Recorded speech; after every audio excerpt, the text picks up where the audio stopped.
I started talking about personal branding. It was not that common back then to especially use LinkedIn as a content creation platform.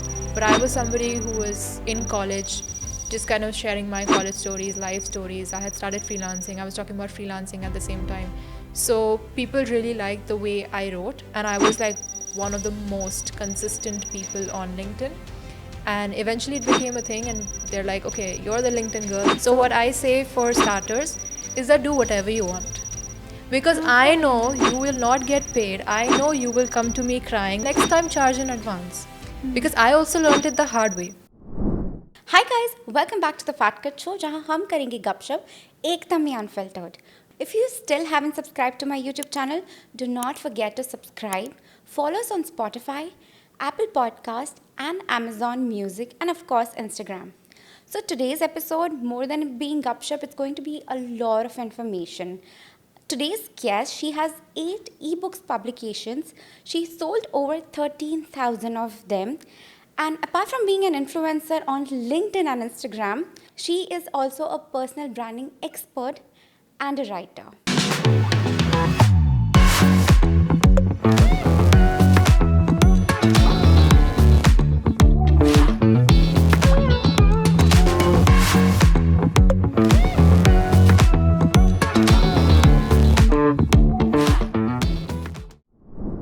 Let's welcome Shreya to the Fat Kid Show. Hi Shreya, welcome to the Fat Kid Show. Thanks, Reshma. How are you doing? I'm good. How are you? Great. How are you dealing with the Dubai heat? It's fine. Mostly indoors Yeah. right now. Yeah. So it doesn't affect much. So Yeah. Shreya, tell me about yourself and how would you introduce yourself if you had to? Okay. So, hi, I'm Shreya Pattar. I'm a LinkedIn branding agency owner. I'm a writer. I'm a content creator, educator. I essentially teach people how I do what I do and how they can do something similar, be it building an online business or building their brands on LinkedIn. And yeah, I'm happy to be here. Great. How do you manage everything? That's the first question I want to ask because that's multiple job role and everything is time consuming, honestly. It's tough. I just do my 9 to 5 job and then I do podcast and I'm already exhausted. How do you manage everything? I think I operate mostly in phases. So there are some times when certain things take more priority than others. And I found this to be like the best way to operate. So let's say, for example, in terms of content creation, there are times when I keep the content rolling and we pick a format and just kind of we're going with that. And that's the time when I'm focusing more on the agency. Let's say I'm more involved in the day to day. But then there are times where I'm like, okay, something has to change in the content. The agency is good. Like right now, everything's smooth rolling. I'm not required that much. So let's focus more on content creation. Like those are a few things. I mean, obviously, these are just like two broad aspects of it. But I would say it's mostly just more than having a day-to-day checklist, it's also phases of priority where one thing matters more at certain times. Okay. How do you define yourself in one word? Hustler? Oof, that's hard. Somebody recently called me a trooper, so I will take that. Okay. Yeah. If that suits. So, how did I know you're called as a LinkedIn girl? How did this name come up?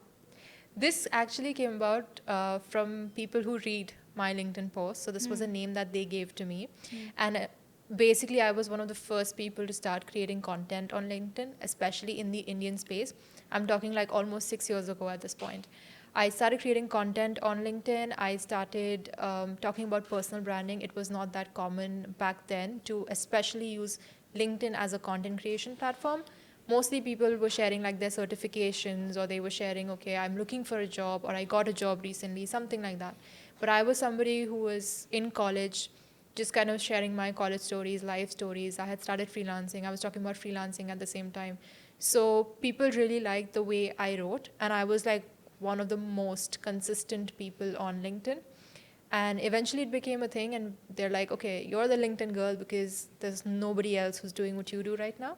Yes. And that's how the name came about. Great. Because, still people don't know what to post. Of course, this is going to be the later part of our podcast segment.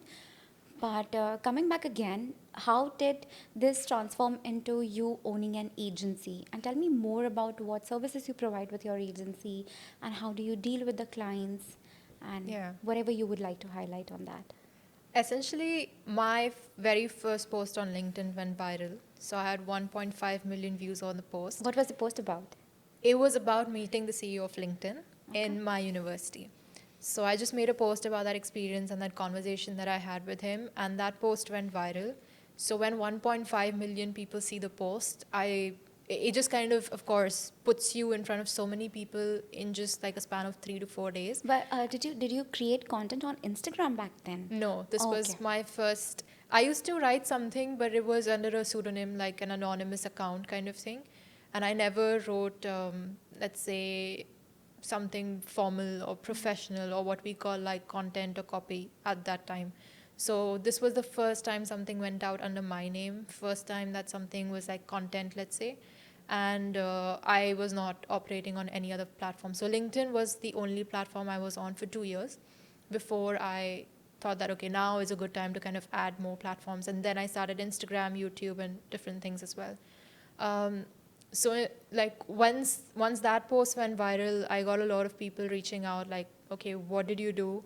You've written so well. How can you do that for us? And can you basically write for us? So it just started from saying yes, yes, yes to those people and just starting to write for them. Eventually, it became a thing. I not only started writing for other people, but I also started teaching people how they can write by themselves. So, more on the coaching or education front. I released an ebook called Cashing In on LinkedIn about how to build a monetizable brand on LinkedIn. That sold about 5,000 copies. And it just became like very out there. And then over time, turned from like working solo to working with a team.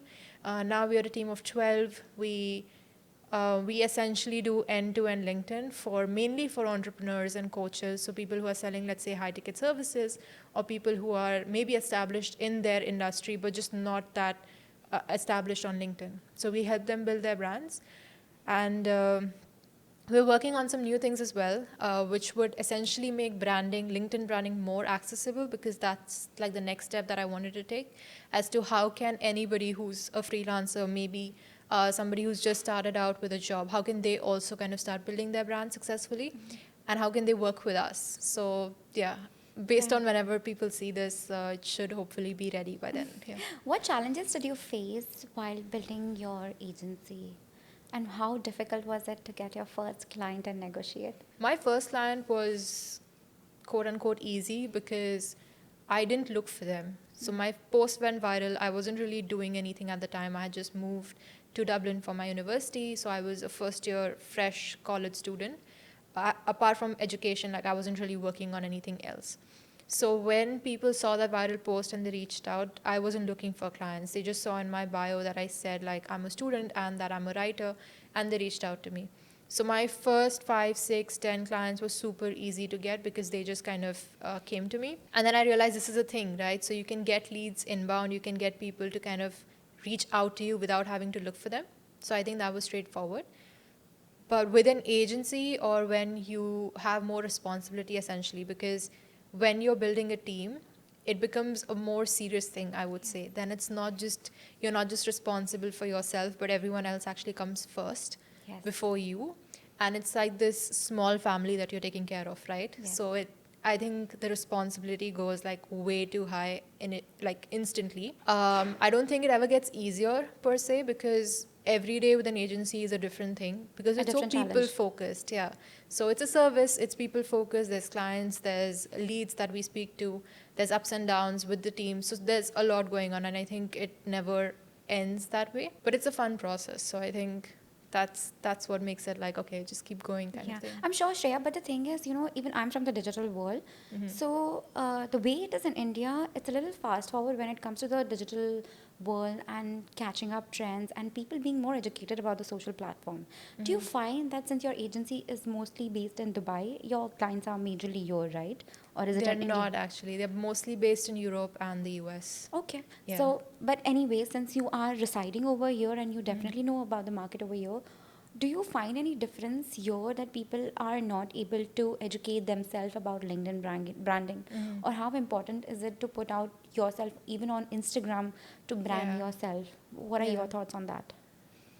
I mean, based on any conversations I've had, in Dubai, as of now, there's no good LinkedIn branding agency that's mainstream. There are so many people who are doing branding for, like, let's say, ultra successful people, especially people who are in like the government sector, but it's not being done properly. But isn't Like, it easier for them to build a brand for themselves because they are already at a higher position? There are lot of people knowing them. But when it's me, a common person who is not at that level of position, how important do you think it's to make your own brand? Not just because yeah. you want to sell something, but also because that represents you whenever you go out in a company or you meet people, you have something valuable to add. Yeah, definitely. That definitely helps. And I think there is priority for LinkedIn in Dubai as of what I've seen. The first thing people do is they check out your Yes. LinkedIn, they connect with you. Even at any networking event, they will ask, what's your LinkedIn? Let's connect. So that is there. But I think that's where the utility factor is pretty much ending. Like, nobody is really using it in terms of content creation that much. Like you said, the day to day, Yes. it's not a priority that much. And maybe it just comes down to the fact that nobody knows. That's it. Like, just Yes. nobody is I think aware it's what more you of can do. about the awareness. That's exactly what I was Yeah. gonna say. The awareness people really lack, and yeah, I think this session is definitely for them who are trying to look for another job or build a brand themselves over on LinkedIn. Yeah. So, Rhea, how would you define personal branding, and what elements would you consider while doing that? I And would let us say. talk about not somebody who is an entrepreneur or a content creator. It's just me, for example, or few of my friends, or anyone, any colleague Right. of mine. Do you think it is important to have a personal branding? What elements do we consider while doing that? And how would you define it? So, when you think of what a personal brand is, it's you are branding your own name, right? So, you're turning yourself into somebody good to work with, somebody good to know, somebody good to associate with. But when you say, like, okay, how do we do that when somebody is in corporate, essentially? Yes. That becomes a very different thing, because anything you build with your name is in some way a reflection on or reflection of the company that you're Company. working with, right? So the first thing I would say is, if you want to build a brand and you're employed somewhere, you need to kind of figure out what does your contract say about it. Are you allowed, let's say, to build a brand under your name? Do you have to bring up the company's name?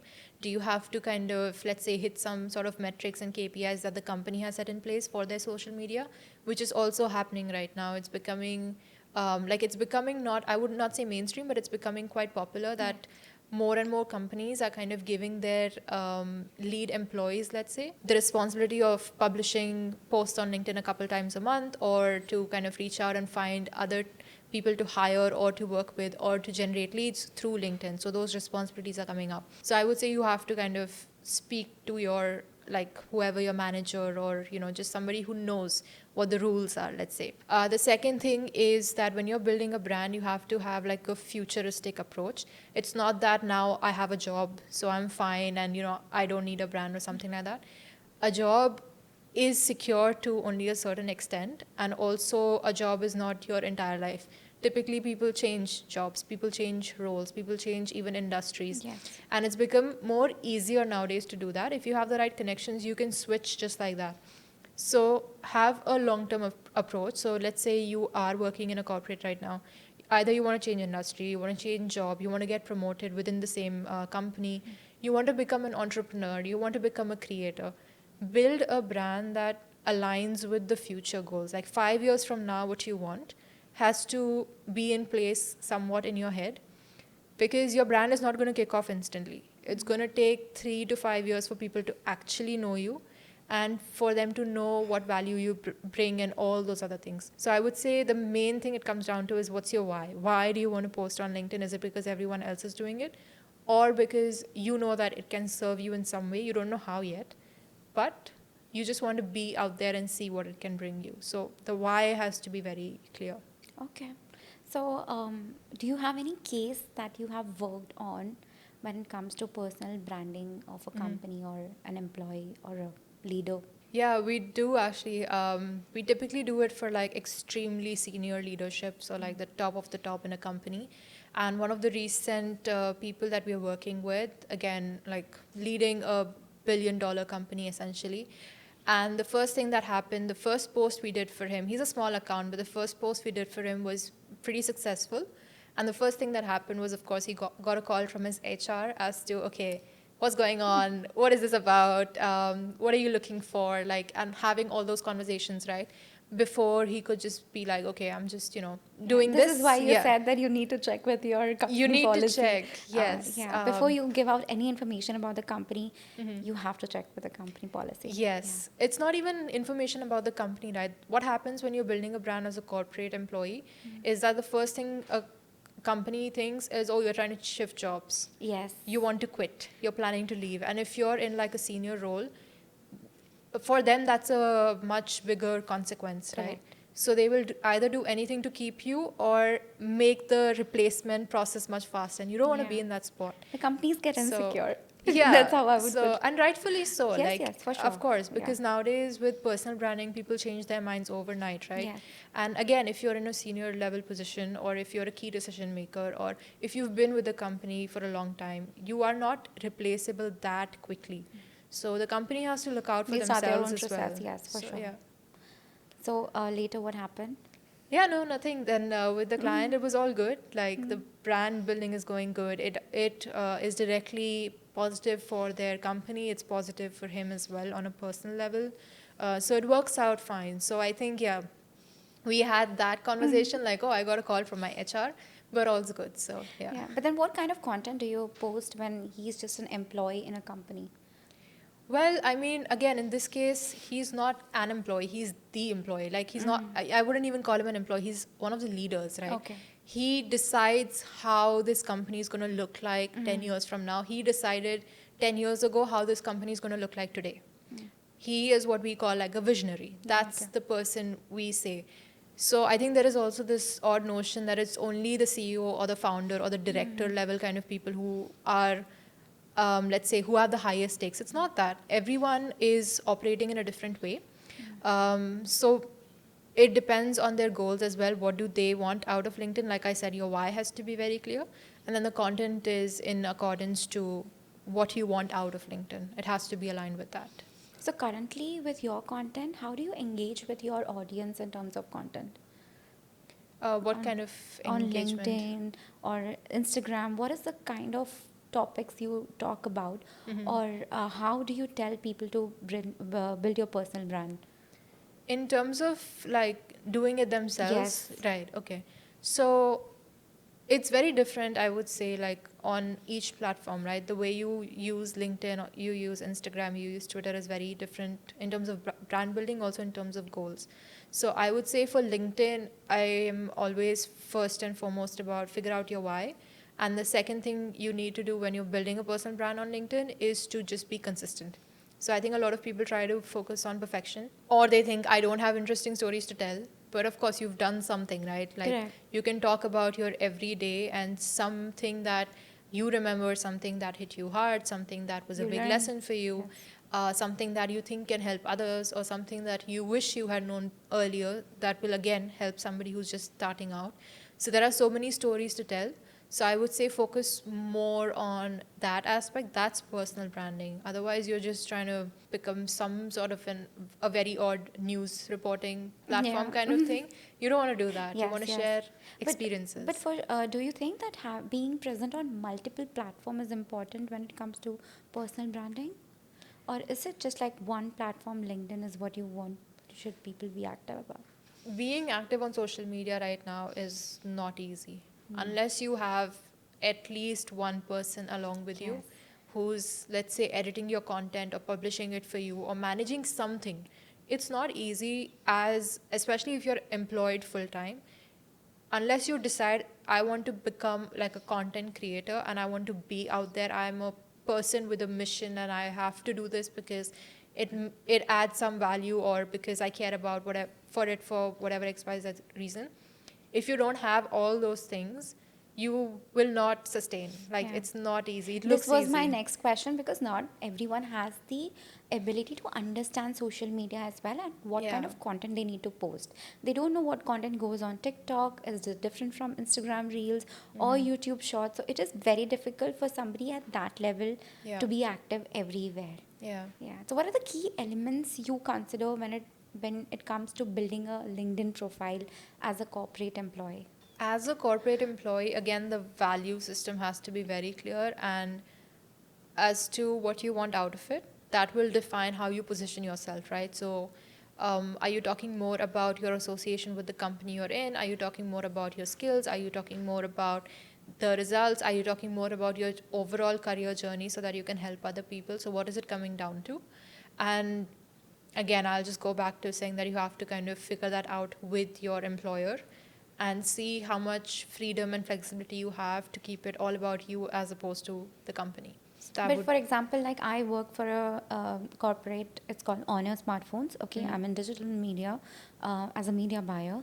For me, if you had to jot down things or steps that I could personally do, how would you go about? Why do you want to be on LinkedIn? It's definitely 100% for my career growth, because if I apply for a job, there are 100% chances that an HR is going to go and check my profile. And having a strong profile before that person talks to me over the interview, it's going to give a sense of what and who am I. Right. What did I do? What do I like? How do I write? What are my thoughts? It's basically my CV now. Right. So I want to be presentable on my CV. That's my LinkedIn profile. So how would you recommend me to go about that? I mean, right now, as far Taking as care of I've the seen, picture of your profile yeah, or the banner, what headline do I write, what kind of content do I post, should I do yeah, it daily, weekly, monthly? And I have 100% freedom from my company. okay, So how do I go about that? Because majority at my level, because I'm a mid-level right now, we do have the flexibility as long as we are not giving out the numbers which we are not supposed to. But beyond that, we have the flexibility. If I want to talk about the brand, if I want to talk about some case studies that I've done in my career or any learnings that I have, usually people do have. yeah. So how would you go about that? I mean, as far as what I've seen of your profile, the main thing I remember is that you're a podcast host. Yeah. So that doesn't really align with the goals you have. If you want to get another, like, if you want to essentially be employed at another space, then that has to be foremost about your current employment, your current role, and what your skill sets are. Like you said, your case studies, your work experience there. Maybe even like how you got into or broke into, let's say, an industry in Dubai, how you did that, because I believe you're not from here. So how you did that, how you understand the Dubai market well so that you can serve more companies that are based in Dubai, so on and so forth. But if your profile right now, your banner is mostly about your podcast, Yes. so you may more likely attract podcast guests, or you Yeah. may more likely attract people who want you on their podcast, Yeah. as opposed to people who want to employ you. Yeah. So That's that has happening to right change. now. Yeah. Yeah, I'm just gonna change. Yeah. Edit change. Yeah. So, Shreya, tell me about your ebooks. Like, what are the ebooks that you have written, and what are the learning? Just a synopsis, if you could give us. So the ebooks were essentially a way to teach everything I know in one organized format, right? That was the whole idea. Okay. So my first one was about how to start freelancing, like the very, very, very, very basics that nobody even thinks you have to teach somebody. As simple as how do you create an invoice, or how do you even decide what to freelance in, or how do you decide how much to charge, like the Yes. basic things that get The forgotten essentially. challenges, because Yes. nobody talks now. It's a time where a lot of people are doing freelancing, but I think 5 years earlier nobody did as Yeah. much. Yeah. Before COVID especially, nobody did as much, and nobody would talk about the challenges that comes along with freelancing. Yeah. Is there any challenge that you faced during that time, or was it like smooth as butter for you? No, of course, every day was a challenge. So How did you get to know how much do I charge to your first writing challenge for the copyright? my first client actually said that he would pay me like $75, and that he would pay me over PayPal as soon as the work is complete. And I just said, okay. So it just Did you kind of know about the happened with that. standards in the market that back then? I didn't care. Like, I really never cared. And I think that's why I'm in a position where I can charge what I want to charge. And I don't care about industry standards because I think they're made up.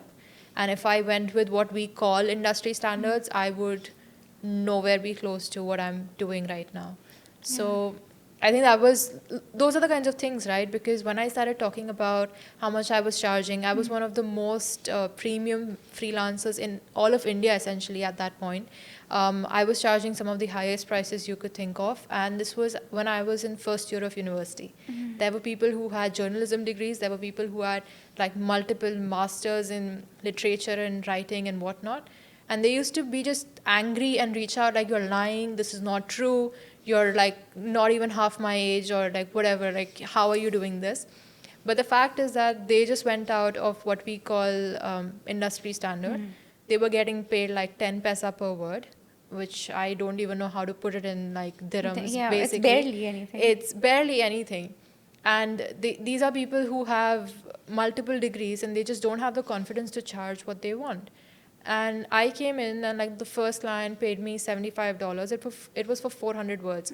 So that came to, I think, about 15, 20 rupees a word, something like that, maybe even more. And again, that became like a very shock factor. But I'm like, why are you counting it by the word? Who cares how many words I Yes. wrote? Correct. I am getting paid for the value I'm bringing. The whole article that I wrote had some sort of benefit for this particular blog that it went out on.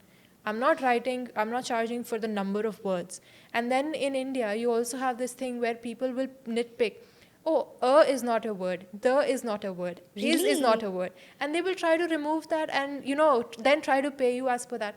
I'm like, there's something extremely broken with this entire Yeah. industry. Are you okay with me not writing proper English for you and giving you Yeah, the article? yeah, and No.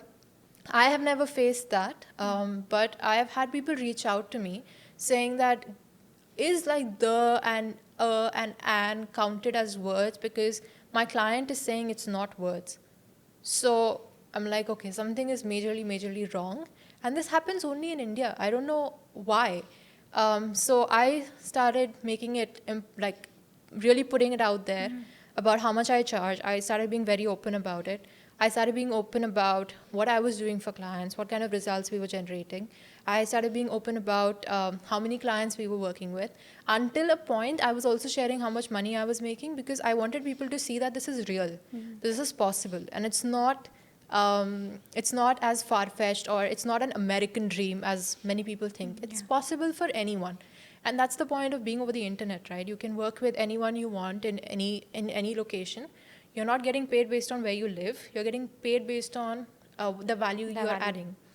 So I think that was a big shift. That's also how my ebooks came about. Like, people need to know, in India, by the way, one of the worst things that happens is that freelancers don't get paid because they don't charge in advance. So I made it a thing, and this is like one of the things that people know me for, because I say you have to charge in advance. Otherwise, somebody's going to take the work and they won't pay you. And why will they pay you? They just But then got it. it is also difficult for the client to trust the freelancer, right? Maybe you are out there, okay? You are an influencer, a creator. Very less chances of you not giving That's the not true. Really? That's not true at all. Really? People who are out there, it doesn't make them trustworthy at all. No way. But then if somebody doesn't know me at all, I'm Yeah. somebody a freelance writer. Yeah. If that person, how do I ask him to pay me in advance? So you can do a 50-50, right? You can get paid 50% in advance, and you can get paid 50% balance through halfway through the project or towards the end of the project. Trust goes both ways. Why Yeah. should I trust that you will pay me at the end if you cannot trust me to do the But then, work? Shreya, the thing is, in India, there are a lot of options. There are people who are ready to do 100% later once the work is done. Yeah. And then you never know the client is coming back or not. That's a different Right. story. Yeah. But in India, because of the population, there are multiple people, if not you, next. And, the smaller clients, okay, the bigger ones, okay, they are the giants. They know what they are doing. They know who they are working with. But the smaller clients who are just based on the value, the money that they are putting in, for them, it doesn't matter who is writing my content usually. Yes, it doesn't matter, and if it doesn't matter, that's totally fine. But if everyone goes on with what I call the chalta hai attitude, like Yeah. it's okay, like it's हाँ, fine, चलता है. chalta hai, Yeah. sab chalta hai. If they pay, it's fine. If they don't pay, it's fine. I will just message Shreya and cry and say that, hey, they didn't pay, and I'm like, of course they didn't pay. Why will they pay you? The thing is, like, my basic idea is this, okay? if you don't charge in advance because you think, okay, maybe they will pay, there's a 99% chance that this person is not going to pay you. So why would you work for free, Correct. put in all that time investment rather than just find But somebody you know the else? thing is, if I'm a startup, okay, I just started freelancing. Yeah. I have the fear that if I say him no, I will not get another client. This is one big fear that a lot of people Yeah, face for that's true. sure. So what I say for starters is that do whatever you want. Because I fair know enough. you will not get paid. I know you will come to me crying that Shreya, what do I do now? I know I will say next time charge in advance. Because I also learned it the hard way. I was Correct. always charging in advance, like that was my standard, and I didn't know it was a big deal even because again it's common sense, right? You if you're doing some service, you have to get paid at least 50% in Yes. advance, at least. So I was doing that like as a common sense thing. You want anything in this world, you have to give something to get something. Correct. That is very basic. And then I realized that this is not happening. People are not getting Huh. paid. Already the amount is less. In that also they will say some propositions are not supposed to be Yeah. paid Oh, for. and they are not Yeah. allowed. All of this will happen. You're having all this chaos. And then where is it leading to? Right? So at one point I had a client who was like, yeah, we can't pay full. So I was doing full actually. Most of the times 100% advance I was getting paid even when I was a beginner, right? And I think that by the way came down to how professional I was. Even though I was young, I was very direct. I maybe it's some sort of natural thing in me, but I'm good at sales. I'm good at winning trust. I'm good at like people can see me, they can see that she knows what she's talking about, and I'm a reliable person. So I think even the kind of energy that you have and the confidence that you have is extremely important because then it puts you in a place of authority, Yes. not in a place of can you please like Huh. pay And my you money, and you know the thing is, if you don't negotiate as much, like I start with I want 100% advance, then he Yeah. said no, then I come back to 75, then 50, then 30. So Yeah. this is just decreasing my value over Yeah. time when I'm talking with the client, and the client thinks that she's not confident enough. She's Yes. doing as I say because she needs client. Yeah. So this is also one from the other perspective. Yeah. Fair enough. So yeah, I mean, overall, like you learn the hard way, right? So even I've had times when clients have not paid, and for me those amounts were very big because again I was charging quite a substantial Yes. amount, and I was like, wow, I'm never doing this again. It doesn't matter how much I trust a client. These were even people I had already been working with successfully for client. 6 months, for 1 year, and then suddenly they would stop paying. And at that time, business is business. Nobody cares about, oh, she has been working with me. They will pay if they want. They will not pay if they don't want. So you learn the hard way. I never force my ideas on anyone, by the way. I'm like, look, the point of being out there as an educator is so that you can be 10 steps ahead without making the same mistakes I made. Yeah. So you can start right now from being on level 10 because you found me, Yes. compared to anybody who hasn't found my content yet and is still figuring out the smallest subtle things. So I'm your leverage, Yeah. basically. Yeah. And if you don't want to use it, that's totally fine. But you will come back to it anyway. So up to And you you. know, this is the beauty of social media, Shreya. I have seen the content growing back in like 2010 and 11. People were not vocal about a lot of things. Now people share experience. Yeah. And that is the beauty. Like, I know what to do next, I know how to deal with things. So, you are there for all the freelancers out there. Yeah. So, this was your first book, right? Like, ebook about talking Yeah. about freelancing and all. Yes. Yeah. What was your second book about? Second one was about sales, like how to conduct sales calls, because that was the next biggest pain point, and everyone Yeah. was like, "Yeah, I'm getting the leads, but they're not saying Converting, yes." yeah. So that was the second book, and sales is my personal favorite thing to do. So, If I yeah. call somebody for like cold call for the sales, it's like not interested. Oh, okay, sorry. Yeah. This is how I would approach as a starter. So, what are your tips on how do people deal with it? It's not cold calling at all. Like, I don't recommend cold calling for services. What I would say is cold outreach, which is better if you have a personal brand. Again, the first thing somebody's going to do Correct, is see your correct. LinkedIn profile, see your Instagram, all Instagram. of that, which makes it easier for you to close So, you're people saying as that well. for freelancer, it is highly important to have your personal branding space. Yes, like you said, there's competition, right? There's people who are willing to offer services Correct. for free. So you don't want a client who comes, like a prospect who comes to you. It shouldn't be about, oh, let's say, I'm looking for LinkedIn branding services. No, I'm looking for Shreya's LinkedIn branding services because she is so good at what she does. I don't want just any LinkedIn branding. I want what Shreya does. I want her team. That's the whole idea of having a personal brand. These are not Correct. people who are looking for services. They're like, okay, wow, I'm so amazed by this person. I need to talk to this person and see how we can make it work. That is the whole idea. Okay, so that was your second book, Yeah. all about sales. And then Sales. what was the next one? What was the next one? Actually, I think my first ebook was a compilation of my LinkedIn posts. Now that I think about it, that was my first ebook. So Because basically, you have been publishing books like step by step. So if I want to sort start, of, so I can pick up your first book, second book, third book, and then by the end, I would have yeah, like I would be at the step 10, as you said. yeah. So my first book, yeah, actually my first book was just a compilation of my LinkedIn posts because I had never released anything before, and I was like, why would somebody pay for things I'm already putting out there, right? But people bought it. The second one was sales, and I think yes, then people were like, okay, I know how to do sales, but there were so many steps that were missing. Then I created the full-on like end-to-end freelancing guide. Then after that came like the LinkedIn ebook, because that was the next step. Okay, now I know how to freelance, I know how to close people, but how do I build a personal brand so that I can stand out and get good people to work with me? Then that was the next thing. And then after that, I released like smaller ebooks, which were more of compilations again of my content from Twitter, my content from LinkedIn again. That kind of was value adding, but again also structured and organized. So that's how it came about. You mentioned Twitter right now. Do you think it's a dying platform? It's a It's a dying dying platform. platform. Like people are not as active as they are on other social media.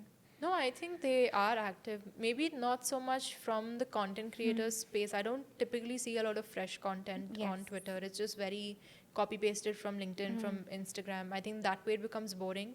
So I don't typically follow any creators as such on Twitter that I follow elsewhere. It's just accounts that I like. So Twitter is my fun space. I share like essentially things about just my day to day or things more things about me, and I think it gives people a different context to me Yeah, compared to the other the fun platforms. side of Shreya. Yeah, in some way. Okay, Shreya. So, are you working on any other book right now, or like, do you think it's the end of the series? Uh, there will be books, but I'm working on some other things right now. Oh, So excited! yeah. Excited to know that. So, Shreya, thank you so much for all this. Now we have the last part of our podcast, which is called as Unfiltered Sawal, okay? But Okay. instead of that, I have 5 profiles. I've sent it to you over WhatsApp. Yeah. We can go one by one. You tell what are the do's and don'ts and what challenges, what changes a person can make as a Okay. corporate employee, okay? Let's open. The first one is me, as you say.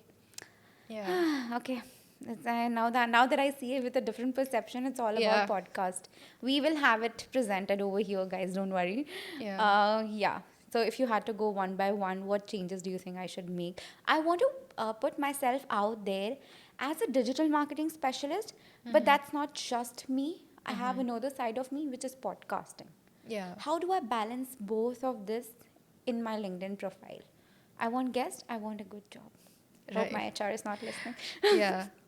I mean, I think it's also the type of content. Like you can have podcast content, but maybe more about what you're looking to do, let's say from LinkedIn, more about digital marketing, more about similar topics that fit the industry that you're looking for a job in. So it's like two birds, one stone. Okay. So you still have content going out. It's from your podcast. It's still video, or you can shoot yourself like in a podcast setting. That's also fine. Yes. But you're talking about your digital marketing expertise. So I think that's a good way to bring out Oh, both. that's a great one. So But in yeah, terms of profile, the banner, the headline, okay. So in terms of like the headline, what I always say it has to be a value proposition for someone else. If I see your profile, it says right now digital marketer driving results at honor and living my passion as a podcaster. Like there's nothing in it for me. Anytime somebody is reaching out on a profile, they're either following or connecting, or they're checking out your content, and that always comes from what's in it from me for me. Why should I follow you? What can I get from you? It's always the take the give factor. and take factor. Yeah. So how can you clarify that, So you say that I right? should add a sentence which is like a value add Yes, for a value somebody, proposition. somebody who Yes, is visiting my profile rather than yes, giving my career and my passion description. Yes. Yeah. What about the profile picture, the banner? Picture's good. I think even like having a picture with a mic would be super cool. No.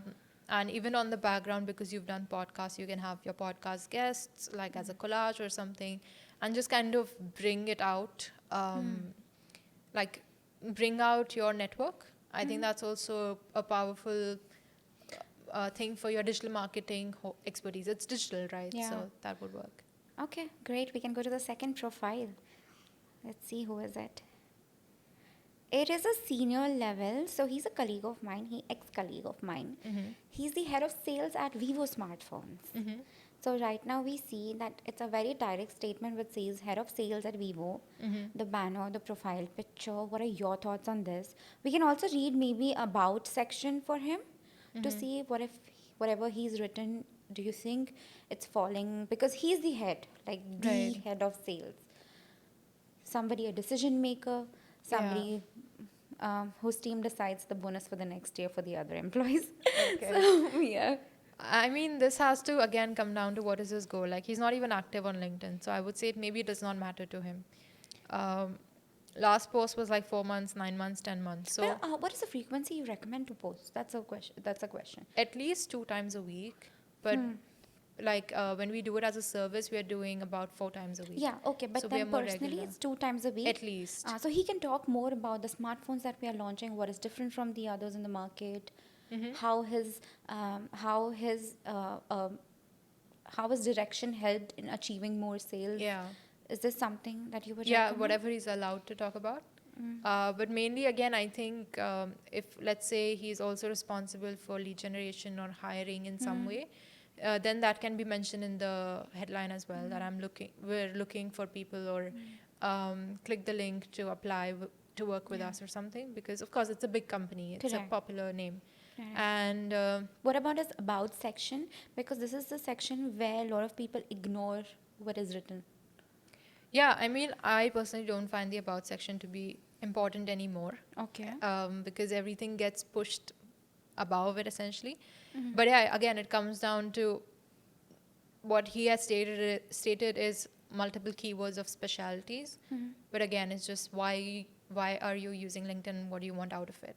So I can't suggest changes for, especially for corporate. I can't suggest, because for entrepreneurs, it's 50% thought leadership, 50% lead gen. That's pretty standard. Correct. But for corporate, again, like, what's your goal and how much information do you need to give the other person about you so that you can get what you want out of Okay. it. Do So, you yeah. want to share from your end any entrepreneur profile, if you're okay, or even your profile we can go through once, Yeah. of things that you have done, what you post, and what things that you take care of, so it can definitely add value and audience can pick up for the corporate segment, whatever would they want Right. to. Okay, let us open your profile. So my profile, first of all, I have a big audience. Like, it's Yeah. almost 150,000 people. You That know, honestly, you're the changes. first person I met with somebody so big audience on LinkedIn. Yeah. I never ever thought. Yeah, I just have like 18,000 something. And I am like, oh, I have 18,000 on LinkedIn, Yeah. guys. That's a good number. Yeah. So how it works for me is a bit different than also how it works for others, because I've had multiple headlines over the many years, of course. So right now it's like helping founders and business coaches gain the recognition and revenue they deserve on LinkedIn. This is the value that And I'm getting from your profile. yes, And like, then the what do we later do? part is the trust that I'm gaining in you. Yes, so it's all the Yeah. credibility, like how people say I am like an IIM alumni or Yeah. ex Amazon, ex Yeah, yeah. PwC. Like, for me, this is what it comes down to. What are the results that we've generated? The fact that I'm called the LinkedIn girl, and then I have a CTA, like, you can DM for inquiries. My banner is pretty straightforward as well as to what we do. So we're doing high converting pages essentially for founders and coaches. Is this the most ideal case scenario? I don't know, but it's working because, and I keep changing it every few months or so, updating the results. The results line, actually, I added quite recently. It's increased the number of call bookings I get organically from LinkedIn. Also, I updated like the link, click here to book a call. It's directly on there. And Is that a new feature on LinkedIn? it's I mean, it depends. I think so many people are unaware, so everything becomes new. Yeah. It's been over a year. Like, you can ask for Instagram, everyone knows what all you add in the Yeah. profile, but in LinkedIn, no. So do you So, post yeah. like 4 times a week, 5 times a week, every day? I used to post every single day. Now it's slow. Again, like my profile operates in a very different way now because I'm already there, right? It's like Yes, I'm already correct. out there. So, of course, when I post, the impact increases, boosts, multiplies. But for me, it doesn't become a necessity right now. I'm more focused on, let's say, like clients. And then again, like I said, there would be a phase where I'm like all in on my content along with doing client work. And then there'll be one phase where I'm like, okay, let's focus more on Instagram. So it's kind of pretty much like that as to what that looks Great. like. Shreya, the thing is, I had a brunch yesterday, okay, just to conclude this section of how LinkedIn impacted my life recently.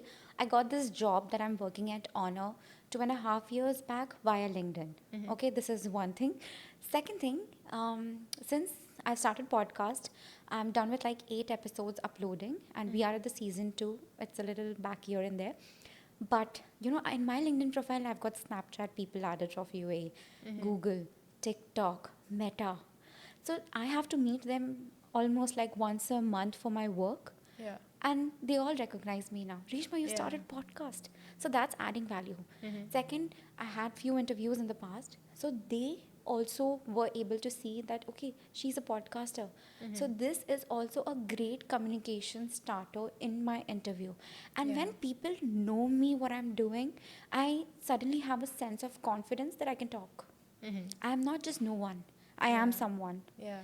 So I realized that, and honestly speaking, I did not pay attention to my LinkedIn either. But this is the team that I'm working with for the podcast. They told me, Reshma, start being active.